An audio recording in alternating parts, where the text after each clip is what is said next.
1997 की जब internet business का रुझान बढ़ रहा था। जेफ बेजोस अमेज़न के जरिए इंटरनेट पर बुक सेल करते थे और उनको अच्छी खासी तरक्की मिल रही थी।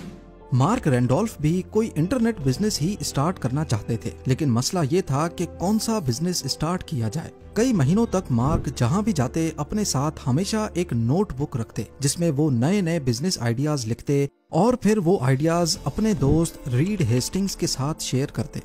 इंटरनेट पर पेट फूड से लेकर बेसबॉल बैट्स बेचने तक मार्क के पास अनगिनत आइडियाज मौजूद थे, लेकिन रीड हेस्टिंग्स को इनमें से एक भी आइडिया पसंद नहीं आया। रीड चाहते थे कि वो इंटरनेट पर कोई ऐसा बिजनेस शुरू करें जिसके लिए कस्टमर उनको एक बार ढूंढना पड़े और फिर वही कस्टमर बार बार उनको कमा कर दे। कई महीनों तक आइडियाज शेयर करने का ये सिलसिला चलता रहा, लेकिन फिर फाइनली उन दोनों को एक आइडिया समझ आ ही गया, वीडियो टेप्स, जो उस दौर में एंटरटेनमेंट का अकेला जरिया थी। लोग वीकेंड्स पर अपने करीबी ब्लॉकबस्टर स्टोर पे जाते, वहां घंटों तक अपनी पसंद की मूवी सेलेक्ट करने के बाद उसको रेंट पे ले जाते थे और अगर वीडियो टेप टाइम पर वापस ना की तो उस पर फाइन लगता था। जिस वक्त उनको ये आइडिया आया उस वक्त रीड हेस्टिंग्स के ऊपर $40 का फाइन था, जो उन्होंने ब्लॉकबस्टर को वीडियो टेप लेट वापस करने की वजह से देना था। रीड का मानना था कि इस इंडस्ट्री में चेंज की बहुत सख्त जरूरत है और इंटरनेट पर मूवीज रेंट पे देने का आइडिया जरूर चलेगा, पर मसला ये था कि एक एक वीडियो कैसेट काफी भारी थी और उसको पोस्ट करना काफी कॉस्टली पड़ सकता था और पोस्टेज के दौरान जो टेप्स टूटेंगी उसका नुकसान अलग। ये एक बहुत बड़ा मसला था। तो अब मार्क और रीड को अपना नया इंटरनेट बिजनेस शुरू होने से पहले ही फेल होता दिखाई देने लगा। कुछ हफ्तों के बाद एक टेक मैगजीन के जरिए उनको पहली बार डीवीडी टेक्नोलॉजी का मालूम पड़ा। ये वीडियो कैसेट से काफी हल्की और सस्ती थी और उनको पोस्ट करना भी काफी सस्ता पड़ सकता था। रीड हेस्टिंग्स को ख्याल आया कि वीडियो टेप्स के बजाय मूवीज को अगर डीवीडीज में डालकर रेंट पे दिया जाए तो ये ज्यादा फायदेमंद होगा और यहीं से नेटफ्लिक्स के आइडिया की शुरुआत हुई। इनका बिजनेस मॉडल काफी सिंपल था। वो वेबसाइट पर डीवीडीज की बहुत बड़ी कलेक्शन डिस्प्ले करेंगे और जब भी कोई ऑर्डर आएगा तो कस्टमर के पास 2 दिनों में डीवीडीज उसके दरवाजे पर पहुंच जाएंगी। उसी एनवलप में एक प्रीपेड रिटर्न एनवलप भी रखा जाएगा जिससे कस्टमर को डीवीडी वापस पोस्ट करना भी आसान हो जाएगा। आइडिया तो सिंपल था, लेकिन इसको शुरू करने के लिए पैसों की जरूरत थी और ये इन्वेस्टमेंट मार्क और रीड दोनों के पास नहीं थी। जैसे तैसे करके उन्होंने एक छोटा सा लो बजट ऑफिस सेटअप किया जिसमें सस्ती फोल्डिंग टेबल्स और सेकंड हैंड फर्नीचर लेके डाला। एम्प्लॉयज को कम सैलरी पे रखा गया इस वादे के साथ कि अगर बिजनेस चल गया तो उनको बिजनेस में शेयर दिया जाएगा। नेटफ्लिक्स की इस छोटी सी टीम ने पहले चंद महीनों में एक वेबसाइट बनाई और डीवीडीज खरीदना शुरू की। आखिरकार महीनों की मेहनत के बाद वो नेटफ्लिक्स को पहली बार लॉन्च करने के लिए बिल्कुल तैयार थे। लॉन्च से पहले उन्होंने न्यूज आउटलेट्स के साथ इंटरव्यूज लाइनअप किए ताकि लॉन्च होते ही उनको बहुत सारी मीडिया कवरेज भी मिल जाए। 29 अगस्त 1997 सुबह ठीक 9 बजे उन्होंने वेबसाइट को पब्लिक कर दिया और साथ ही उन्होंने एक घंटी भी इंस्टॉल की जो हर नए ऑर्डर पर बजेगी। पहला ऑर्डर मार्क ने खुद प्लेस किया और पहली बार घंटी बजने लगी। 1 मिनट के बाद घंटी दोबारा बजी और इस बार ये रियल कस्टमर था। नेटफ्लिक्स टीम ने मुख्तलिफ इंटरनेट फोरम्स पे अनजान बनकर कमेंट्स पोस्ट किए जिसमें उन्होंने नेटफ्लिक्स की डीवीडी बाय मेल सर्विस को इंट्रोड्यूस करवाया, जिससे और ज्यादा मूवी फैंस ने नेटफ्लिक्स का रुख किया। पहले 15 मिनटों तक घंटी मुसलसल बजती रही, लेकिन फिर नेटफ्लिक्स की वेबसाइट क्रैश हो गई। उस दौर में सर्वर्स ऑफिस में ही रखे जाते थे, न कि प्रोफेशनल होस्टिंग सर्विस के पास। ये इशारा था कि नेटफ्लिक्स का सर्वर ज्यादा ट्रैफिक नहीं झेल पा रहा, यानी उनको ज्यादा सर्वर्स लगाने थे। उसी वक्त लोकल स्टोर से 8 नए सर्वर्स मंगाए गए और वेबसाइट को एक बार फिर से लाइव कर दिया गया। पहले दिन में नेटफ्लिक्स के पास 137 ऑर्डर्स रिसीव हुए, जो कि उनकी उम्मीद से काफी ज्यादा थे और क्योंकि इसके बीच कई घंटों तक वेबसाइट हैवी लोड की वजह से बंद पड़ी थी, यानी असल में ऑर्डर्स इससे भी ज्यादा आने थे। उनको अपनी वेबसाइट के मसले हल करने की जरूरत थी ताकि ये बार बार क्रैश ना हो। नेटफ्लिक्स का पहला महीना काफी अच्छा गुजरा, लेकिन मार्क और रीड ने जैसा सोचा था वैसा नहीं हुआ। क्योंकि उनके पहले महीने की सेल तो $94,000 थी, लेकिन इसमें से डीवीडी रेंट पे लेने की सेल्स सिर्फ $1,000। ज्यादातर लोग डीवीडी रेंट पे नहीं ले रहे थे, बल्कि डायरेक्टली पूरी डीवीडी खरीदना चाहते थे। उन्होंने कस्टमर्स को दोनों ऑप्शंस दे रखे थे कि या तो वो $25 की डीवीडी परचेज करें या फिर $4 की रेंट पे ले लें। मार्क और रीड चाहते थे कि उनकी रेंटल सर्विस को ज्यादा लोग इस्तेमाल करें, क्योंकि इससे एक ही डीवीडी बार बार रेंट पे जाएगी और जब तक वो डैमेज नहीं होगी तब तक उनका प्रॉफिट बनता रहेगा। उनको अच्छी तरह आइडिया था कि शुरुआत में वो डीवीडी सिर्फ इस वजह से सेल कर पा रहे हैं क्योंकि मार्केट में कोई दूसरा कॉम्पिटिटर नहीं है। कुछ हफ्तों के बाद उनको अमेज़न के जेफ बेजोस की तरफ से कॉल आई।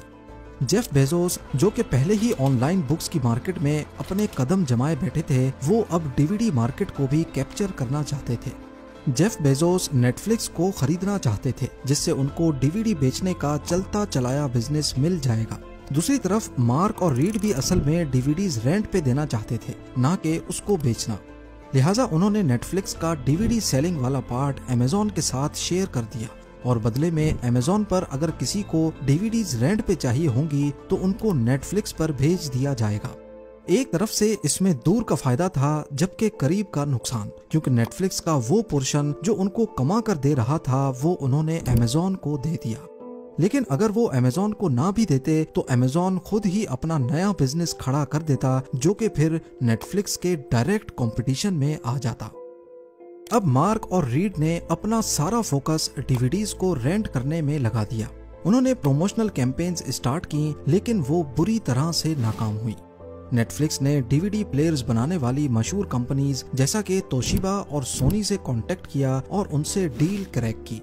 डील ये थी कि जो भी कस्टमर इनके डीवीडी प्लेयर्स खरीदेगा उनको एक नेटफ्लिक्स का कूपन कोड दिया जाएगा, जिससे वो 10 फ्री डीवीडीज रेंट पे ले सकेंगे।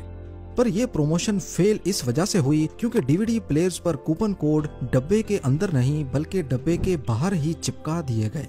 यानी बेशक कोई डीवीडी प्लेयर ना भी खरीदे, उनको नेटफ्लिक्स का कूपन कोड बाहर से दिख सकता था। इसके चलते शुरुआत में नेटफ्लिक्स को बहुत सारी डीवीडीज फ्री में ही देनी पड़ी और ऊपर से इन नए कस्टमर्स में से सिर्फ 5% ही नेटफ्लिक्स के रेगुलर कस्टमर बने। यानी ये काफी घाटे का सौदा रहा। ऊपर से अमेज़न के साथ जो डील हुई थी उसमें वो डीवीडी बेचने के लिए कस्टमर्स को अमेज़न पर भेज तो रहे थे, लेकिन डीवीडी रेंट पे लेने के लिए अमेज़न की तरफ से बहुत कम कस्टमर्स नेटफ्लिक्स पे आ रहे थे। इसके बाद अमेरिकन पॉलिटिक्स में एक वाकया हुआ जिसको नेटफ्लिक्स पूरी तरह कैश कर सकता था, लेकिन यहाँ पर भी कुछ ऐसा हुआ जिसका नेटफ्लिक्स को बिल्कुल भी अंदाजा नहीं था। उस वक्त के American president bill Clinton white house की एक इंटर्न मोनिका के साथ लव अफेयर में पड़ गए और इस कहानी का राज खुल गया। इस मामले को लेकर कोर्ट में हियरिंग्स चल रही थीं, जहां बिल क्लिंटन का अफेयर साबित हो गया और बिल क्लिंटन को प्रेसिडेंटशिप से हटा दिया गया। उस वक्त पूरा अमेरिका इस कोर्ट ट्रायल की वीडियो ढूंढ रहा था। नेटफ्लिक्स ने मौके का फायदा उठाकर चौका मारना चाहा और ट्रायल की वीडियो डीवीडीज के जरिए अपनी वेबसाइट पे लगा दी। तीर ठीक निशाने पर लग चुका था और नेटफ्लिक्स को बेशुमार ऑर्डर्स मिले, लेकिन मसला ये हुआ कि जो कंपनी इस वीडियो को डीवीडी पे राइट कर रही थी वही कंपनी एडल्ट मूवीज का काम भी करती थी और गलती से उन्होंने ट्रायल की वीडियो के बजाय एडल्ट मूवी डीवीडी पे राइट करके नेटफ्लिक्स को भेज दी। और सोने पे सुहागा नेटफ्लिक्स ने बिना चेक किए ये सारी डीवीडीज अपने कस्टमर्स को डिस्पैच कर दी। जब ये मामला खुला तो नेटफ्लिक्स ने सारे कस्टमर्स से माजरत की, लेकिन तब तक नुकसान हो चुका था। प्रमोशन का जितना फायदा सोचा गया था उससे भी ज्यादा नुकसान हुआ। अभी तक नेटफ्लिक्स का डीवीडीज रेंट करने वाला आइडिया कमा नहीं रहा था और उनकी हर एक प्रमोशनल कैंपेन बुरी तरह फेल हो रही थी। इसी लम्हे मार्क के जहन में एक आइडिया आया, एक ऐसा आइडिया जो शायद सब कुछ बदलने वाला था। यहाँ तक नेटफ्लिक्स बिल्कुल वही काम कर रहा था जो ब्लॉकबस्टर का था, यानी डीवीडीज रेंट पे देना। फर्क था तो सिर्फ इंटरनेट का, क्योंकि यही काम ब्लॉकबस्टर फिजिकल स्टोर्स के जरिए कर रहा था और नेटफ्लिक्स इंटरनेट के जरिए। मार्क को आइडिया आया कि क्यों ना हम सब्सक्रिप्शन सिस्टम स्टार्ट कर दें, जिसमें कस्टमर्स को मंथली फिक्स पैसे देने होंगे और उसके बदले में 4 डीवीडीज उनको दी जाएंगी। इससे होगा ये कि 4 डीवीडीज हर वक्त कस्टमर्स के पास रहेंगी और वो जब चाहें अपनी पसंद की डीवीडी लेकर पुरानी वापस कर सकेंगे। जाहिर है इससे कस्टमर्स पर लेट फीस का दबाव कम हो जाएगा। खुशकिस्मती से ये आइडिया काम कर गया। पहले ही दिन जिन लोगों ने ये प्रमोशन देखी उनमें से 90% लोगों ने सब्सक्राइब कर लिया। यही वो कस्टमर्स थे जिनके लिए मार्क और रीड ने इतनी मेहनत की थी। सब्सक्रिप्शन की वजह से नेटफ्लिक्स की कमाई तेजी से बढ़ने लगी और एक ही कस्टमर हर महीने उनको पैसे देने लगा। दूसरी तरफ ब्लॉकबस्टर उनका सबसे बड़ा कॉम्पिटिटर 9000 से ज्यादा फिजिकल स्टोर्स चला रहा था और उनको सिर्फ लेट फीस की मद में सालाना $800 मिलियन मिलते थे, जबकि उस वक्त नेटफ्लिक्स की टोटल सेल्स ही सिर्फ $5 मिलियन थी। ये एक बहुत बड़ा फर्क है। कहा जाता है कि नेटफ्लिक्स की कामयाबी के पीछे अगर कोई था तो वो उनका अपना कॉम्पिटिटर ब्लॉकबस्टर ही था, क्योंकि अगर ब्लॉकबस्टर चाहता तो वो आसानी से नेटफ्लिक्स को उठते साथ ही हरा देता, लेकिन ब्लॉकबस्टर की सुस्ती ही उन्हें ले डूबी। ब्लॉकबस्टर इंटरनेट बिजनेस को बहुत हल्के में ले रहा था और क्योंकि उनके अपने फिजिकल स्टोर्स चल रहे थे, इसी वजह से उनको छोटे इंटरनेट बिजनेस की जरूरत महसूस ही नहीं हुई। नेटफ्लिक्स के मालिकान को अच्छी तरह मालूम था कि उनका बिजनेस सिर्फ तब तक चल रहा है जब तक ब्लॉकबस्टर भी DVD by mail service start नहीं करता। लिहाजा उन्होंने प्लान बनाया कि क्यों ना हम अपना पूरा चलता चलाया बिजनेस ब्लॉकबस्टर को ही बेच दें। इससे उनको अच्छी खासी रकम भी मिल जाएगी और वो इसी बिजनेस में काम भी करते रहेंगे, जाहिर है ब्लॉकबस्टर के पे रोल पे। तो अब उन्होंने ब्लॉकबस्टर के सीईओ के साथ मीटिंग फिक्स की। पहले तो ब्लॉकबस्टर के सीईओ ने चुप करके उनकी ऑफर सुनी और फिर उनकी डिमांड तलब की। रीड हेस्टिंग्स ने झट से बोला $50 मिलियन। ये सुनते ही ब्लॉकबस्टर का सीईओ जोर जोर से हंसने लगा। मार्क और रीड को अच्छी तरह अंदाजा हो गया कि ब्लॉकबस्टर का नेटफ्लिक्स को खरीदने में कोई इंटरेस्ट नहीं है और उनको वहां से खाली हाथ उठकर जाना पड़ा। वक्त गुजरता गया और नेटफ्लिक्स की सब्सक्रिप्शंस बढ़ती चली गईं, लेकिन ब्लॉकबस्टर अपनी ही जिद पे अड़ा रहा कि इंटरनेट बिजनेस जैसी कोई चीज ज्यादा नहीं चल सकती। लेकिन फिर 2004 में पहली बार ब्लॉकबस्टर को एहसास हुआ कि आहिस्ता आहिस्ता इनके कस्टमर्स टूट टूट कर नेटफ्लिक्स पे साइन अप कर रहे हैं, जहां उनको घर बैठे उनकी पसंद की डीवीडी मिल जाती है। इस पॉइंट पे ब्लॉकबस्टर ने अपनी खुद की DVD by mail service start की, लेकिन अब बहुत देर हो चुकी थी।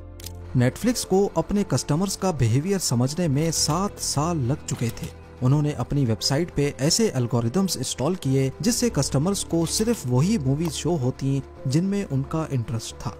और जाहिर है ब्लॉकबस्टर चाह कर भी ये सब इतना जल्दी नहीं कर सकता था। 2007 में जब ब्लॉकबस्टर अपनी डीवीडी बाय मेल सर्विस को प्रमोट कर रहा था, उसी वक्त Netflix video on demand service launch करने की जुस्तजू में था, जैसा कि इंटरनेट पर ही मूवीज की स्ट्रीमिंग, यानी डीवीडीज का झंझट ही नहीं, डायरेक्ट आओ मूवी देखो और कहानी खत्म। दुनिया में पहली बार कोई स्ट्रीमिंग साइट ऐसा कर रही थी। इससे नेटफ्लिक्स को अमेरिका से भी बाहर पूरी दुनिया के कस्टमर्स मिलना शुरू हुए, क्योंकि डीवीडी बाय मेल सिर्फ वो अमेरिका में ही पोस्ट कर सकते थे। दूसरी तरफ ब्लॉकबस्टर अपनी आखिरी सांसें गिन रहा था। उन्होंने हड़बड़ाहट में ऐसे कदम उठाना शुरू कर दिए जिससे उनका बिजनेस बहुत अफेक्ट हुआ, जैसा कि नेटफ्लिक्स की तरह लेट फीस का हटाना या फिर वीडियो कैसेट की रिवाइंड फीस भी माफ कर देना। जब कोई कस्टमर रिवाइंड किए बगैर उनको वीडियो टेप वापस करता तो ब्लॉकबस्टर दोबारा से रिवाइंड करने के अलग से पैसे लेता था। यानी ब्लॉकबस्टर इतने सालों तक कस्टमर्स को निचोड़कर उनसे पैसे निकाल रहा था और वहीं नेटफ्लिक्स अपना कस्टमर एक्सपीरियंस बेहतर करने में लगा था। आखिरकार और ज्यादा कस्टमर्स नेटफ्लिक्स पे साइन अप करने लगे और 2010 में ब्लॉकबस्टर का दिवालिया निकल गया और उन्होंने बैंकरप्सी के लिए फाइल कर दिया। ब्लॉकबस्टर टेक्नोलॉजी के साथ खुद को बदलने में काफी देर कर बैठा और यही कदम इसकी $1 बिलियन एम्पायर को ले डूबा। असल में ब्लॉकबस्टर ने जो किया वो ह्यूमन साइकोलॉजी का एक हिस्सा है। जब हमारा कोई बिजनेस चल रहा होता है तो हम चाहते हैं कि बस ये इसी तरह चलता रहे और खुद को बदलने से कतराते हैं, जबकि इसी दौरान कोई और आकर इसका फायदा उठाता है और मार्केट के गैप को पूरा कर देता है। ऐसा ही कुछ नोकिया मोबाइल्स और कोडेक फोटोग्राफी के साथ भी हुआ। उन्होंने भी टेक्नोलॉजी के साथ खुद में बदलाव नहीं लाया और दूसरी कंपनीज ने उनको पीछे छोड़ दिया। आज नेटफ्लिक्स के 13,000 एम्प्लॉइज पूरी दुनिया में फैले हुए हैं। कंपनी की मालियत 28,000 करोड़ डॉलर से भी ज्यादा है और ये सालाना करीब 1900 करोड़ डॉलर्स की सेल्स करते हैं। यानी जिस कीमत में पूरी नेटफ्लिक्स ब्लॉकबस्टर को ऑफर हुई थी, उससे 380 टाइम्स ज्यादा सेल्स नेटफ्लिक्स ने सिर्फ पिछले साल की हैं। ये है ओरेगन में मौजूद ब्लॉकबस्टर का आखिरी स्टोर, जो असल में उन 9,000 स्टोर्स में से एक हुआ करता था। कंपनी ऑपरेटेड स्टोर्स तो सारे बंद हो गए, लेकिन ये आखिरी स्टोर अभी तक रेंट पे डीवीडीज देता है।